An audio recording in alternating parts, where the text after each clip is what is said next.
અમરેલી જિલ્લાના જાફરાબાદ ખાતે નવી મામલતદાર કચેરીનું ખાતમુહૂર્ત થયું. અમરેલી જિલ્લાના જાફરાબાદ ખાતે નવી મામલતદાર કચેરીનું ખાતમુહૂર્ત ધારાસભ્ય શ્રી હીરાભાઈ સોલંકી તથા પ્રાંત અધિકારી શ્રી મેહુલ બરસરા સાહેબના હસ્તે કરવામાં આવ્યું.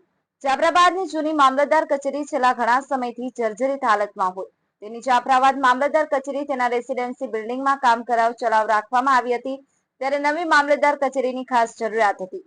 ત્યારે સરકાર તરફથી ₹6 કરોડના ખર્ચે આ નવી મામલતદાર કચેરી મંજૂર કરવામાં આવી છે અને આ કામના કોન્ટ્રાક્ટર વિશાલ પરવડિયા આર્ટકોટ એજન્સીના મામલતદાર કચેરીના બિલ્ડિંગનું કામ કરશે એવી માહિતી જાણવા મળેલ છે. આ તકે ધારાસભ્ય શ્રી હીરાભાઈ સોલંકી, પ્રાંત અધિકારી શ્રી મેહુલ બરસરા સાહેબ, મામલતદાર શ્રી રકુમ સાહેબ, ચેતનભાઈ સિયાળ, કરસનભાઈ ભીલ, બાલાભાઈ કોટડિયા, કુલદીપભાઈ વરુ, સંદીપભાઈ સિયાળ, પ્રફુલભાઈ બારૈયા ઉપસ્થિત રહી કાર્યક્રમની શોભા વધારી હતી.